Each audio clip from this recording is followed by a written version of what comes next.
Proverbs 10:25. When the storm has swept by, the wicked are gone, but the righteous stand firm forever. Ang masama daw ay tinatangay ng unos, subalit ang matuwid ay naninindigan ng matibay. Who will survive? Lord, salamat po dahil kayo ay patuloy na nagtuturo, nagpapaliwanag, nagpapalalim ng aming pananalig. Sa sandaling ito, kayo po ang siyang mangusap. Kami po inyong turuan, kayo ang tinig na aming marinig. Pangaralan niyo po kami. At nawa ang mga aral na magmumula sa inyo, maging gabay sa araw-araw na pamumuhay, magbukas ng aming pananaw at makita namin na iyong kaluwalhatian. Be our preacher, our teacher, O God. We seek you in the name of your Son, Jesus. Who will survive? Laging yan ang tanong, laging yan ang concern ng marami. Pagka dumating ang mga malalaking mga crisis, how do you survive? How do you survive losses? How do you survive reversals in life? Yung mga pagdaan sa mga mahihirap na mga kalagayan. A reversal in fortune broke Job's wife. Ang asawa po ni Job, nung nakaranas sila ng napakaraming pagbabago ng kanilang buhay, nasira ang kanyang paninindigan at pagkatao. Job 2:9-10, his wife said to him, "Are you still maintaining your integrity? Curse God and die." And this happens because changes break or make people. Pwede ang pagbabago ay makabuo o makasira sa tao. Changes could really make or break people. And in this instance, the wife of Job was broken. Meanwhile, the same reversal made Job. Naghirap sila, nakaranas ng mga karamdaman si Job, subalit lalo siyang nabuo. He replied to the wife, "You are talking like a foolish woman. Shall we accept good from God and not trouble?" In all this, Job did not sin in what he said. So changes can break or make people. The wife got broken, Job got and become more whole. Because the same heat that melts the wax hardens the clay. Yung mga pagsubok na dumadaan sa person na 1, pwedeng siya ay magiba. Meron namang si person 2, lalong tumibay. The same pagsubok. But whatever and however we react, there is something that is sure. Life can be full of changes. Nagbabago ang takbo ng buhay. Hindi ko mo maginhawa ay laging maginhawa, at hindi rin naman ko mo mahirap ay laging mahirap. Hindi dahil laging masaya, puro saya, hindi rin naman puro lungkot. Gumugulo nga, sabi nila, itong wheel ng buhay. At hindi mo alam kung anong pwede mangyari. Pwede ang saya mo ngayon, bukas mas masaya pa. Tapos sa susunod, mas higit pang masaya, o kaya masaya ka ngayon, bukas pala malungkot. Proverbs 27:1, you do not know what a day may bring. Walang nakakaalam. Hindi mo alam kung gaano kahaba ang buhay. Sabi sa Luke 12:20, but God said to the foolish man, "You fool, tonight you will die. Then who will get what you have stored up?" Puro ka ipon ng ipon, puro ka payaman ng payaman, nalimutan mo ang ibang mahalaga sa buhay. Kung nabawian ka ng buhay ngayon, sino makikinabang sa pinaghirapan mo? Bakit hindi mo pinakinabangan ang pinaghirapan mo? Iba lang ang makikinabang niyan. Hindi natin alam kung ano ang kasunod ng oras na ito. Because change keeps happening. Laging nagbabago. But though some details change, some general factors, some general configurations do not change. Merong sobrang nababago, meron naman ang liit-liit ng pagbabago. Tulad ng nakaikot na sa orasan ng buong 360 degrees yung kamay na pang seconds, pero yung kamay na pang minute, 1 degree pa lang ang ginalaw nun. Kapraso pa lang ginalaw niya. Samantalang nakaikot na ng buong ikot yung hand ng seconds. Meanwhile, nakaikot na ng buong ikot yung hand for minutes, kapraso lang ginalaw nung for hour. Ganun. May mga malalaki, may mga maliliit na nangyayari, pero laging may nangyayari. Ecclesiastes 1:5-7. The sun comes up, the sun goes down, it hurries back to where it started from. So you think nothing changed, but the position of the earth has changed in relation to the sun, and the position of the sun had changed in relation to the entire galaxy. Maraming pagbabago, maliliit at malalaki. The wind blows south, the wind blows north, round and round it blows, over and over again. Iyan ang isang nature ng kalikasan, paulit-ulit. All rivers empty into the sea, but it never spills over. One by one, the rivers return to their source. Ang lahat daw ng tubig ng mga ilog ay pumupunta sa mga dagat, nagiging maalat, mag-evaporate, magiging ulap, uulan uli, magiging fresh water na naman sa mga ibabaw ng bundok, pupunta na naman sa ilalim ng lupa, magiging spring, tapos lalabas sa mga ilat, sa maliliit na mga batis, hanggang maging ilog uli, paikot-ikot ang tubig. Nasabi nila, wala ni isang patak ng tubig na nawala o nadagdag dito sa ating planeta mula no ito'y nilikha. Ecclesiastes 1:4, generations come and generations go, but the earth remains forever. Nagiging personal pagka namatay ang mahal mo sa buhay, pero kahit na magkamatayan lahat ang napakaraming tao, may mga isinisilang naman, merong lumalaki, may papaliit, may papatanda, at merong pumupunta na sa second childhood nila. May lumalaki ang katawan, may umuurong dahil tumatanda na. But the earth remains constant. Kahit pa nga ang isang tao ay bumalik sa alabok ang kanyang katawan, nasa earth pa rin. Kahit umalis yun sa alabok, pumasok sa puno ng papaya, nakain ng tao, pumasok sa katawan ng tao, nasa earth pa rin yung element. And no matter who gets born or who dies, the genetic pools of humanity remains the same. The composition of the earth remains the same. Some things change, but many things just remain as they are. But even if the earth changes, or even if the earth seems to change, it does only in constant cycles. Cycles, mahalagang word, mga kapatid. Kuminsan, sinasabi mo, ay, papaginaw na doon sa mga panahon na lugar na may winter. Pero cycle lang yun. Mamaya, aaraw na naman, iinit na uli. Aaraw, lalamig, iinit, paulit-ulit lang. So wala naman talagang natatapos. Everything is eternal. Everything is endless. And even science, or many branches of it, especially geology, points to 5,000-year cycles of the planet. Nasabi nila, every 5,000 years and then every 10,000 years, nagkakaroon ng major changes and rebirth and reordering of the planet in the planet. Kaya ngayon, takot na takot tayo sa global warming, natutunaw ang mga yelo.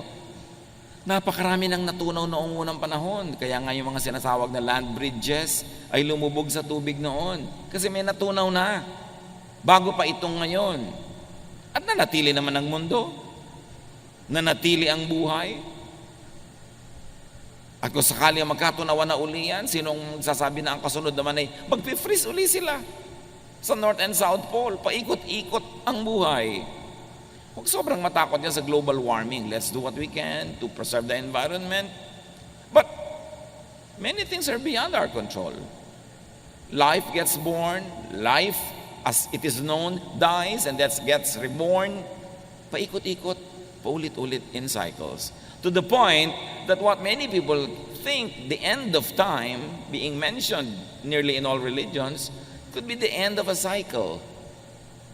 the end of a period, an era, the end of a time frame, followed by rebirth and renewal. Takot na takot tayo sa nangyari sa extinction ng mga dinosaurs. May mga na-extinct na mga species na iba ang takbo ng planeta. But sabi nga ng Jurassic Park, life finds a way. Umiikot ang cycles of life.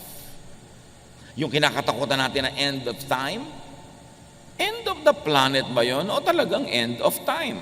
At anong ibig sabihin ng time? Katulad sabi ni Jesus sa Matthew 28:20, I am with you always to the very end of the age. Hindi sinabi ni Jesus to the very end of the planet. Lagi ang interpretation ng mga tao dyan, end of the planet. Wala namang sinabing ganon, to the end of the age. What kind of age? Maybe the age of the temple worship, or the age of the birth of the church, the age of the difficulties that Rome would bring to the people of the world. What kind of age is that? Basta ang sinasabi ni Jesus, hanggang magsara ang oras, nandun ako. Pero anong oras yon? Kasi pag may nagsarang oras, may nagsisimula uling bagong oras. Tulad nung araw, kasabihan, matulin ka pa sa alas 4. Nagtataka mga tao, ano kayang alas 4 at mabilis ka pa sa alas 4? Kasi nung araw, dyan sa may Metropolitan Theater, sa may post office building, malapit sa Pasig, meron diyang ice plant. At pagpitada ng alas 4, tutunog ang sirena, ang mga tao off na sa trabaho. At yung iba, pagpitada, nandun na sila sa gate, ang bilis silang lumabas pa uwi, kaya sabihin, mabilis ka pa sa alas 4. Pero nung natapos ang oras ng trabaho sa alas 4, nagsimula naman ang oras ng kanilang private life. So pag may natatapos na oras, may nagsimulang bago. Huwag kang laging matakot sa end of time. Because whenever there's an end, there's a new beginning. 1 Corinthians 10:11, these things happened to them as examples and were written down as warnings for us, on whom the culmination of the ages has come. Kita nyo sa Corinthians, sinasabi, ito isinulat para sa atin, babala sa atin, sa panahon natin, dumating na ang end of time. 2,000 years ago na yan eh. Ibig sabihin, yung end of time na yun, hindi end of all time and of the planet, end of some time that was known to them. A kind of epoch, a kind of era, a kind of period characterized by certain qualities that would end because other qualities would be born. 1 Peter 1:20, he was chosen before the creation of the world, but was revealed in these last times for your sake. So Peter was referring to Jesus. Sinasabi niya, bago pa nilikha ang mundo, siya inapili na isusugo. At ngayon, isinugo na ngayong mga huling araw. Again, 2,000 years ago na yung mga huling araw na yon. So yun ay mga huling araw ng ano? Huling araw ng Judaism? Huling araw ng rule ng Rome over Israel? Huling araw ng ano? Pero hindi sinabing kahuli-hulihan ng lahat-lahat ng panahon. Which of course, religion sometimes misreads, misinterprets, and scares everybody with it. Acts 2:17, in the last days, God says, I will pour out my Spirit on all people. Dumating ang Espiritong Banal, napuspos ang mga alagad ni Jesus na nagtitipon-tipon sa isang kwarto. At nung sila'y puspusin ng Espiritu, naglabasan sila speaking in various tongues in many different languages. At nung ipinapaliwanag ni Pedro yung phenomenon na ito sa mga taong hindi nakakaunawa, sabi niya, hindi ba?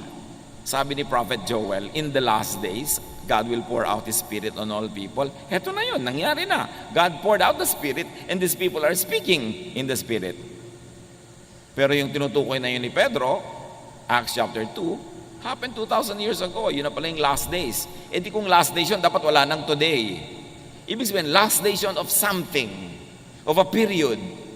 And in fact, it could be read as last days of being governed by the law of Moses, because now they would be governed by the law of love through the Spirit. So, days ended, the days of Moses, and the beginnings of Jesus, the Jesus time for His church began.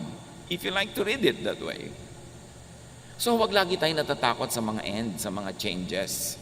Tulad ng meron tayong mahal sa buhay, matatapos ang kanyang buhay dito sa lupa, siya ay malalagutan ng hininga, hindi yun nakakatakot kasi pagkatapos ng panahon na yon, may bagong panahon na magsisimula sa kanya.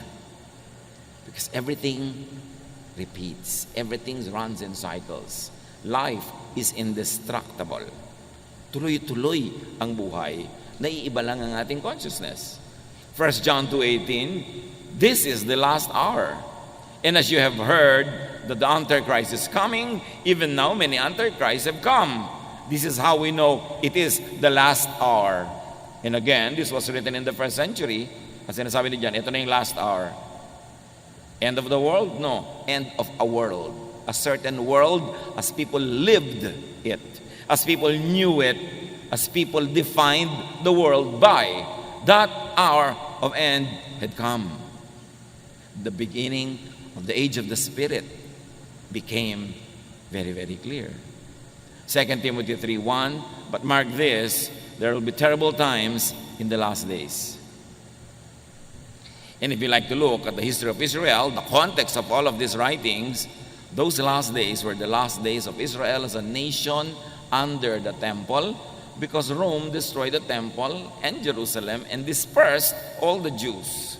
So that age ended, not the world, not the planet.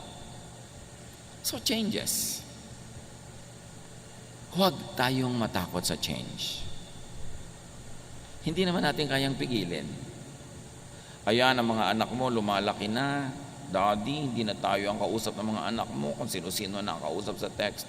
Darating eh. Kaya naman dapat yung mga bata marunong mag-assure sa mga magulang na bagamat nagkakaroon ng mga kaibigan, may mga iniibig-ibig sila dyan, na yung magulang nila, priority pa rin mahal nila para hindi matakot yung mga magulang sa change. Lalo pag may mga anak na nag-asawa, biglang ang tao na lang sa mundo yung asawa niya. Nakalimutan na yung magulang. So, merong time na nag-change, nag-end. What was that? Nag-end na ang panahon na anak natin siya. Naging asawa na lang siya ng iba. So, dapat yung ganun mga kind of changes, kinukusyon natin yung impact at binibigyan natin ng assurance ang mga stakeholders in our lives na tuloy ang buhay. May naiba lang na elemento, a certain element of that world ended, but a new world begins. Dati, ako lang po ang anak nyo, ngayon nag-asawa na ako, dalawa na kami. Hindi nyo siya naging kahati sa aking pagmamahal, kundi naging katulong ko pa sa pagmamahal sa inyo. Dapat ganun yung mga assurances, para hindi natatakot ang mga tao sa change, kundi nagiging beneficial pa nga yung change. Ecclesiastes 3:1, there is a time for everything and a season for every activity under heaven. At inisa-isa yon, there's a time to be born and there's a time to die. Walang katakataka doon. So, pag tinignan nyo ang isang bagay with your naked eye, parang walang nangyayari. Pero pag tinignan nyo sa microscope, ang dami pala nangyayari. Kahit yung kalangitan, pag tinignan nyo with the naked eye, parang the same naman lahat. Pero pag nag-telescope ka, ang dami pala nagagalawan dyan, ang dami mga nangyayari. So nasa pananaw lang natin yan. Kailangan nakikita natin, na-appreciate natin ang mga paggalaw ng mga planeta, ang paglubog ng araw, dahil para sumikat uli siya, from the point of view, of course, of the rising and the setting of the sun. But life is about change and also non-change. Some things change, some things do not. When change comes, those with set ways will be unable to bend with the wind. Ang mga sobrang pinanigasan na ang paraan ng pag-iisip, ayaw nang baguhin. Pinanigasan na ang paraan ng pamumuhay, ayaw nang ibahin. Pag dumating ang pagbabagong hindi maiiwasan, hindi sila makayuko sa ihip ng hangin tulad ng kawayan, pwede silang mabali o matumba pag-ihip ng hangin. Kaya matibay ang kawayan, anumang bagyo, yumuyuko lang sa hangin, sumasayaw, pagkatapos ng hangin, tayo uli. Pero yung mga nagmamatigas, yung mga sobrang titibay daw na puno, pag mas matibay yung hangin na dumadaan, nabubunot sila o natutumba o nababali. Ganon din ang tao. Pag hindi ka marunong lumaro sa panahon, ikaw ay isang magulang, nag-asawa na ang anak mo, hindi ka marunong sumabay at sumayaw sa panahon, gusto mo everything's the same, makikipag-compete ka pa sa iyong manugang, pwede kang manalo, pero malamang na matalo ka.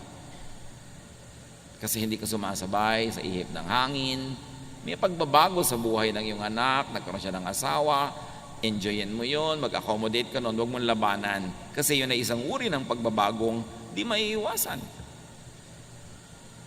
Dumadating ang panahon na ang tao ay tumatanda, hindi na niya kayang umakyat ng mga kung ano-anong matataas, nahihirapan na siya magbiyahe, tapos sa panahon pa na yun mo ipagpipilitan na gawin ang mga hindi mo ginawa nung araw, mahirap gawin. Because for everything there is season and a time for every matter under heaven. Kaya mahalaga rin naman sa ating mga magulang, yung mga bata, hayaan natin maging bata. Pagkabataan na, hayaan maging kabataan kasi may panahon para sa lahat. Pag lumipas ang kabataan na yan, pag ginawa niya yung pagmatanda na siya, ang anong gagawin niya? Magbabata-bataan siya. Medyo alangan na. Kaya dapat pinapayagan natin ang mga tao na kung anong hinihingi ng panahon, ng estado, ng lagay ng kanilang buhay, ay maganap. Let us not advance children to adulthood. There's a lot of time to be old. Let children be children and do not rob them of their childhood. When change comes, those with set ways will have a hard time surviving or thriving. Mga political families, for instance, sanay na makapangyarihan, maluwag ang lahat, tapos biglang natalo sila halimbawa sa eleksyon.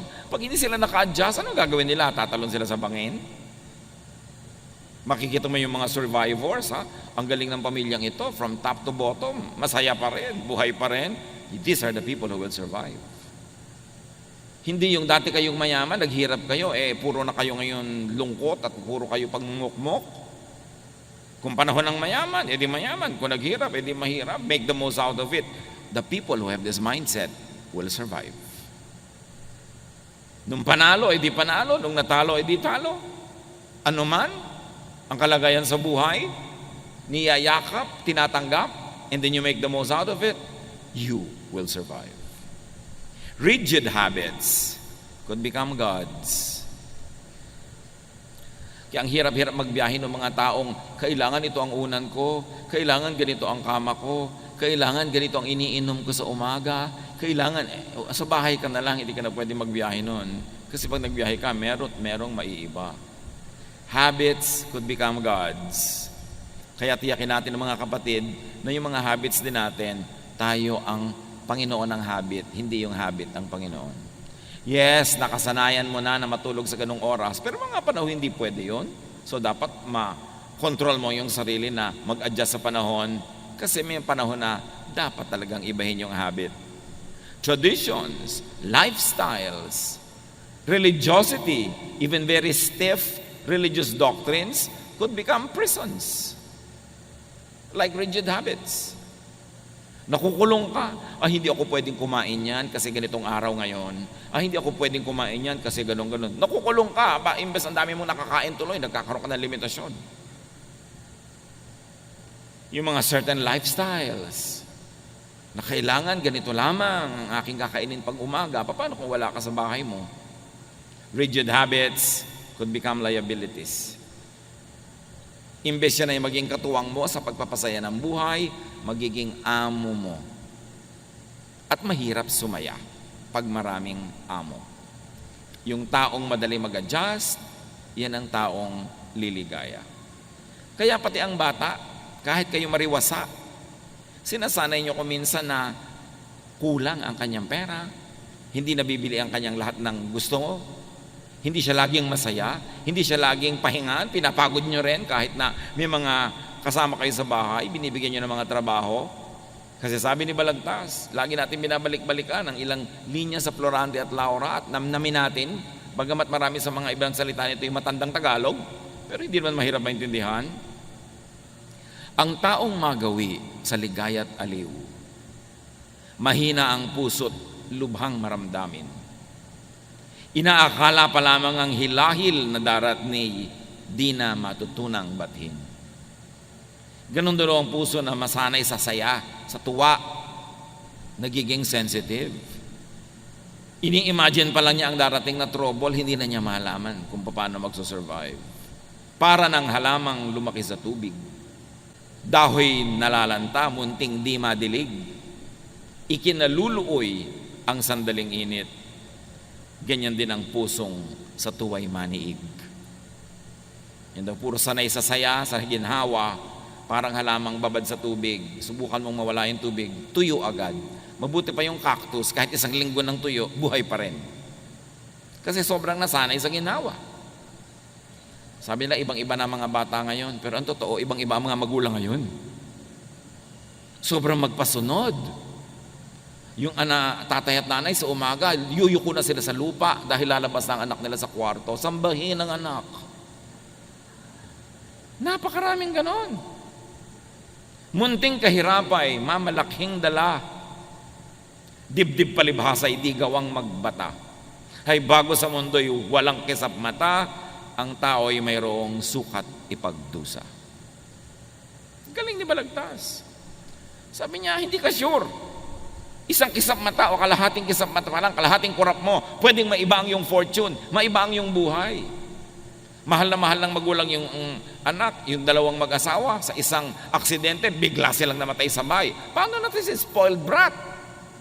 Magulang lang nagtsatsaga sa mga spoiled. Babatok-batukan lang yung mga tiyo-tiya nila pagka bigla nilang kailangan alagaan yun dahil pinalaki nyo sa sarap. Kailangan sinasanay. Ang bata, tinuturuan mo makisama. Pag kumakain sa inyong bahay, magligpit ka, o may nalaglag, linisin mo yan. O huwag mong itapon-tapon yung mga sabaw dyan. Kasi oras na kumain sila sa bahay ng iba, lalo yun ang mag-aalaga sa kanila dahil nawala kayo sa mundo, kakainisan niya mga yan, yung mga batang yan, pag hindi sila marunong makisama, pag hindi sila marunong maglinis, pag hindi sila marunong tumulong. So train them for their own survival. Because life can change. Reversals can happen. Fortune could become misfortune. At habang lumalaki naman ang mga bata sa hirap, turuan nyo rin naman na kumain ng tama, humawak ng mga kubyertos ng tama, dahil baka naman sakaling umasenso ang inyong buhay at makarating sila sa maraming mga magagandang mga pagtitipon, kung kumakain sila na parang sa labusab, di syempre, nakakadirihan naman sila. Sanayin mo rin. Dahil ang kahirapan naman, pwede rin mabago baka umasenso din. Malamang, lalo ko ang tao'y naghahanda sa pagbabago. The righteous, meaning the wise, adapts to changes. Importante yan. Pag sinasabi sa Bible na righteous, ang madalas doon, hindi ibig sabihin religious morality. Ang ibig sabihin ay pakikitungo, pakikipagkapwa na mabuti. So the righteous, the wise, adapts to changes. The righteous and the wise trains for changes. Proverbs 22:3, a prudent man sees danger and takes refuge, but the simple keep going and suffer for it. Now the simple means the foolish in this particular usage. Ang matalinong tao, nakikita niya sa bandaron may panganib, umiiwas na siya agad.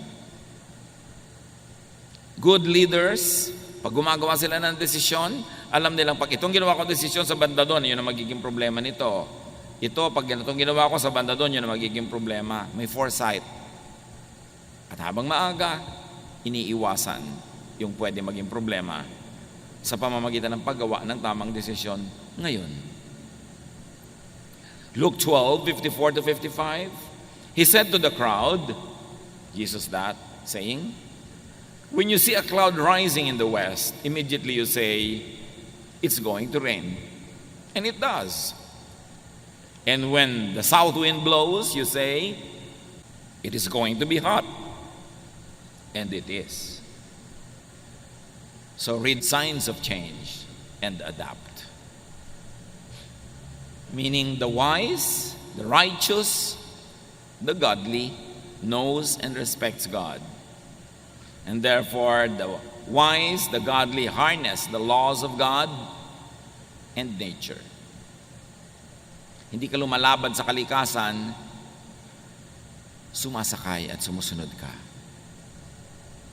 Ayaw mong anurin ka ng baha, at yung may malaking baha, huwag kang tumira sa tabi ng ilog. Ayaw mong abutin ng baha ang iyong sahig, itaas mo.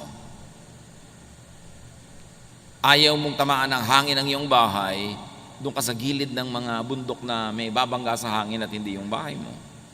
Igalang ang kalikasan.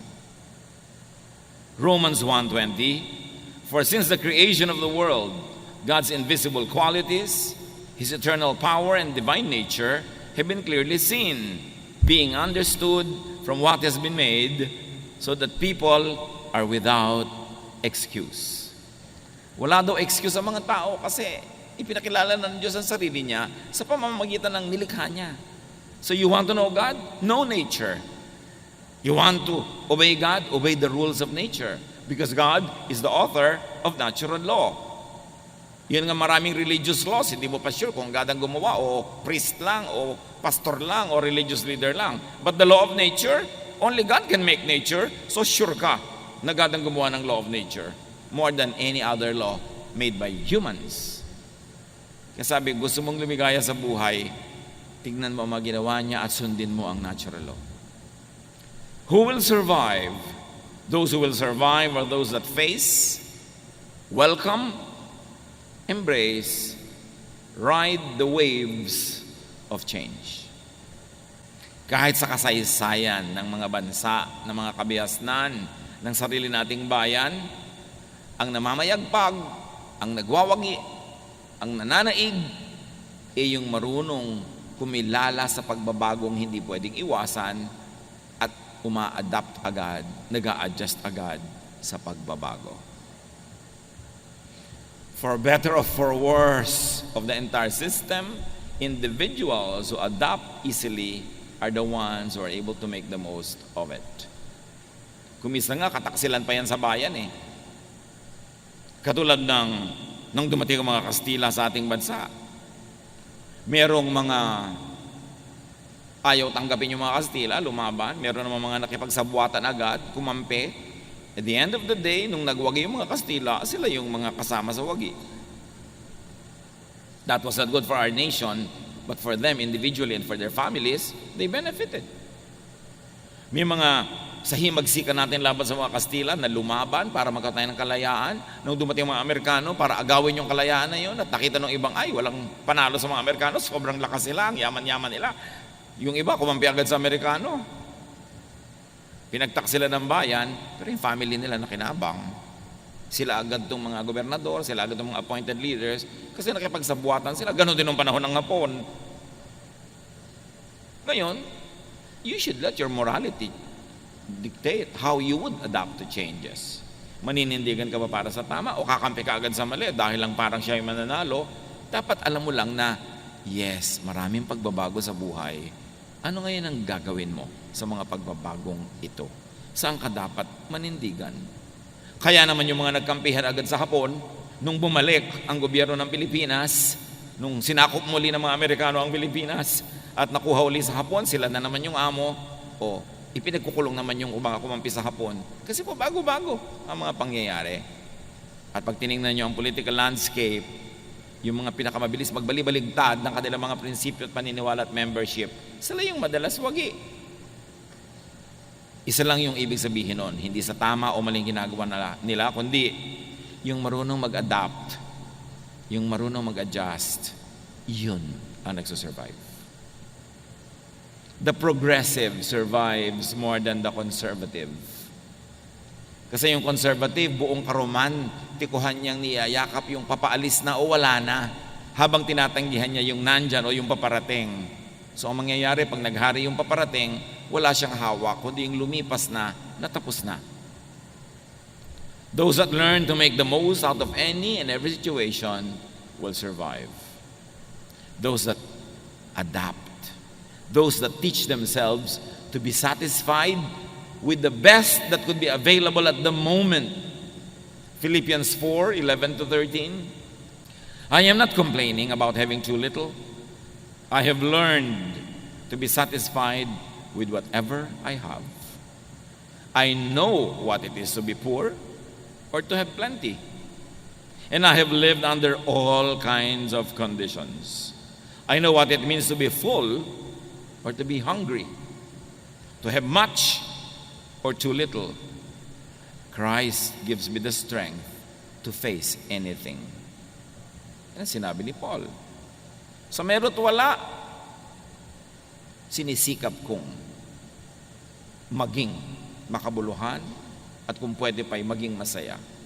Pinalalakas ako ni Jesus para harapin ang hindi pwedeng talikuran, tanggapin ang hindi pwedeng tanggihan, hayaang mangyari ang hindi ko kayang ibahin. Ang malulungkot sa buhay, yung lagi ang hinahanap ay wala. Daddy, mag-abroad ka na, wala tayong kapera-pera. Tapos ang nag-abroad, Daddy, miss na kita. Pinag-abroad na Diba? Tingnan mo na lang yung picture. Total, marami na ngayong paraan para mag-uusap kayo. Pero huwag mo siyang lagi, I miss you, tuloy uuwi na. Pag umuwi na, ba't umuwi ka na? Enrollment na. Hindi na malaman ng tao kung saan siya pupunta. Meron naman gusto mag-abroad. Pag nasa abroad na, naku, miss ko ang puto bongbong, naku, miss ko ang kametsile, miss ko ang siniguelas. Nag-abroad ka Di kumain ka ng pumpkin. Kumain ka na kung ano-ano dyan. Hindi yung nandun ka, iniisip mo nandito. Pag uwi mo naman dito, ang init-init naman dito, mabuti pa sa Canada. Yung iba pa, mabuti pa sa Canada. Di ba? So, nandito ka. Pag nandito ka, enjoyin mo dito. Pag nandun ka, enjoyin mo. Hindi yung kung nandun ka, ito iniisip mo, nandito ka, yun ang iniisip mo. Kahit saan ka pumunta, sala sa init, sala sa lamig, lulungkot ka lang. Dapat kung ano yung katotohanan na hindi mo pwedeng palitan o pinili mo pa nga, tanggapin mo nang sumaya ka. Proverbs 10:25, when the storm has swept by, the wicked are gone, but the righteous stand firm forever. Again, yung wicked dito at yung righteous, hindi moral yon. You could read it in original language and it will accommodate that righteousness here doesn't mean religious morality. It means wisdom. The wise will stand forever, the foolish will be destroyed. And wisdom is being one with time, in unison with creation, with nature, with the season. Kung ano yung panahon, yun ang tanggapin mo at sikapin mong maging masaya. Proverbs 26:13, the sluggard says, there's a lion in the road, a fierce lion roaming the streets. Yung daw tamad, yung mabagal, yung patay-patay, may nakitang leon na nasa kalsada, sabi niya, ay may leon, nakakatakot na leon, pero wala naman siyang ginawa. Tapos lalabas pa siya, nakain siya tuloy ng leon. Dapat may ginagawa ka. Huwag mong tatanggapin ang sitwasyon na gano'n na lang. Huwag mong sasabihin, ganyan lang talaga yan. Kasi pag ganyan lang talaga yan, sinabi mo na, ibig sabihin, wala kang babaguhin. Dapat pag hindi maganda ang sitwasyon, hindi mo sinasabing ganyan lang talaga yan. Ang dapat mong sabihin, dapat hindi ganyan. At may gagawin tayo para maiba yan. Then may iba mo ang iyong buhay. Pero yung naku, wala akong magagawa. Sa salita mo pa lang, nag-decide ka na walang magagawa. Ano pang magagawa mo sa tunay na buhay? Dapat sabihin mo, no, may magagawa tayo para ibahin yan. Para maiba mo ang iyong buhay. Pero pag nagawa mo na ang lahat ng kayang gawin, sagad na, nando na, wala ka nang ibang pwedeng gawin, tanggapin mo na and be happy with it. That's how you will survive. Ecclesiastes 7:10, do not say, why were the old days better than this? It is not wise to ask such questions. Hindi daw mabuting laging nagdadrama na buputi po nung the good old days. Tapos na yon, magpagulong-gulong ka man dyan, hindi na babalik yung days na yan. Ang gawin mong atupagin mo, make these days good. Huwag kang magdramang bukid ka, titingin doon sa tapos na, puro romansa, puro mga sentimiento. Walang mangyayari sa buhay mo. Kailangan, if the days were good, those days, you make these days good also. But stop dramatizing the good old days. Just ride with the times. No, kung nung araw, nung buhay ang atin nyo, ganito, ganoon, ngayong wala nang atin nyo, ganito na. Wala na Adjust, adapt. Pag lagi mong inuulit-ulit yan, maiinis pa sa iyo mga iba mong anak dahil lagi mo dalang sinasabi, yung nung nandito ang atin nyo, nung buhay ang nanay nyo, ganyan. Ngayon, wala na nga. Paano? Anong gagawin mo? Adjust. So you will survive. So you will thrive. Ecclesiastes 7:14, when the times are good, you should be cheerful. When the times are bad, think what it means. God makes them both to keep us from knowing what will happen next. Pag daw masaya, magsaya ka. O kung malungkot ka. Pero hindi yung oras ng saya, doon ka naglulungkot.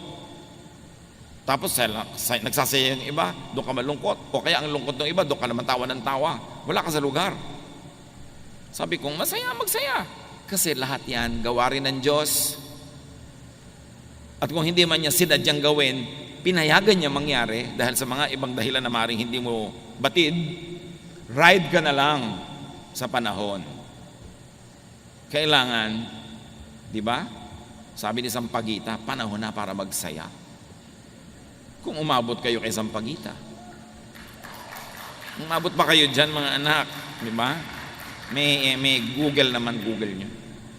Hindi yung, sabi niya, ayaw ko ng pa-try. Gusto ko todo bigay. Kasi kung masaya, di sayahan na. Huwag nang pigil-pigilin ang mga sarili. Kasi baka bukas lungkot naman eh. Tapos manghihinayang ka. Tulad ng ang daming pagkain, nag-iinarte ka pa, ayaw mong kumain. Pag uwi mo, sayang naman, hindi ko nakain. Sayang, hindi ko nalulun yung buong baka. Kasi hindi mo pa ginawa nung nakahain. Kung ano yung meron sa iyong kamay ngayon, yun ang enjoyin mo. Just make the most of time. Make the most of opportunities. Paano mo haharapin ang mga panahon ng lungkot?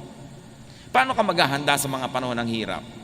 Habang pwede, magsaya ka. Habang pwede, mag-impok ka. Enjoyin mo ang kariwasaan. Para kung dumating yung kahirapan, your memory will make you go through the difficulty.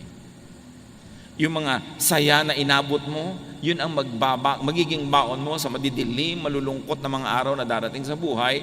Kaya yung may opportunity to be happy, take it. Because there will be days of sadness. There will be days when there's nothing you can do but accept it. Psalm 90 verse 12, teach us to number our days that we may gain a heart of wisdom. Turuan niyo po kaming bigyan ng katuturan ang bawat araw na dumadaan sa aming buhay. Huwag masayang ang oras. Matthew 6:34, sabi ni Jesus, therefore do not worry about tomorrow. Tomorrow will worry about itself. Each day has enough trouble of its own. So how do you survive? How do you prevail? Harapin mo lang yung hawak mo ngayon today. Yung bukas naman. Hindi yun pang ngayon. Many people break down because they solve the problems of today and tomorrow, they solve it today. No, the grace given to you by God is good only for your problems today. Tomorrow's problem will be accompanied by tomorrow's solutions. Hindi mo dapat paghati-hatiin ng konti mong lakas hanggang sa 3 years pa from now, sinosolve mo na. Pagdating nun, may kakambal yun na solusyon. Yung problema mo ngayon, may kakambal na solusyon. Focus on it and you will go through it.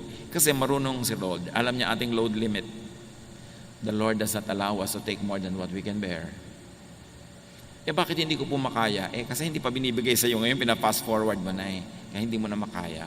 Huwag mo nang isipin yung masyadong malayo pa. Yun lang ngayon. Yung ngayon, kaya mo yan. Kasi alam ng Diyos ang ibinibigay niya sa iyo. Sukat. Parang tulay, nakalagay 10 tons, 20 tons, may load limit. Alam din ni Lord ang load limit natin. Even temptation nga, sabi, the Lord will never permit you to be tempted beyond your strength. So, allocate natin yun. Pakinabangan natin yung binibigay sa atin ng Diyos. Focus on the task at hand. Tomorrow's needs will be accompanied by tomorrow's provisions. Kaya pati sa prayer, sabi ni Jesus, give us this day our daily bread. Paano po pag nagutom kami 20 years from now? Ang layo pa nun, yung pagkain niya, tiyan mo ngayon at sikasuin mo. May makakain ka ba ngayon? Meron po. Siya, magsaya ka na ngayon. Bukas mo na isipin yung iba. Hindi ibig sabihin na huwag kang magplano, huwag kang maging good planner sa buhay. Pero plan, but do not worry. Plant so that tomorrow you will harvest, but do not dig today what you plant today to see if it is growing. Leave it alone. Go back to it tomorrow. Lahat may panahon. Face challenges one at a time. That is how you survive. Nakita nyo ang tulay, ang load limit, 10 tons. So pag may dumadaang truck na 10 tons, kaya niya. Pero yung 3 truck na sabay-sabay na dumaan doon, guguho.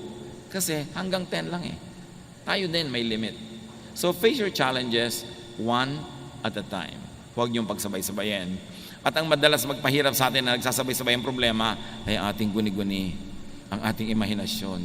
Pag inisip na natin lahat, sabay-sabay na darating yan, para na tayo magigiba. Pero hindi natin naiisip yung kasabay na solusyon pag dumating yun. survive, thrive, and very importantly, train children to survive. Practicein nyo silang mahirapan. Practicein nyo silang makisama. Hindi kayo nakakatiyak na laging kayo ang magiging kasama nila. Turuan nyo sila sa hirap at ginhawa para maging sanay sila anong nang dumating sa buhay, at whatever happens, they too will survive. Salamat, Panginoon, dahil binibigyan nyo kami ng survival blessings, survival mechanisms.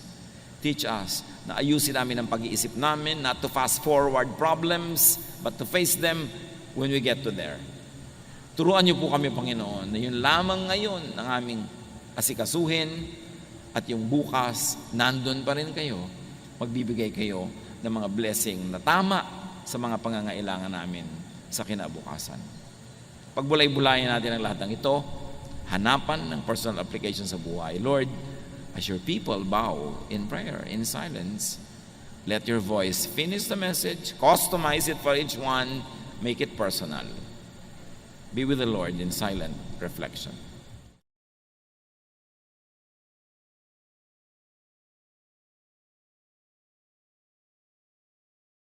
Love to you, mga pamangkin.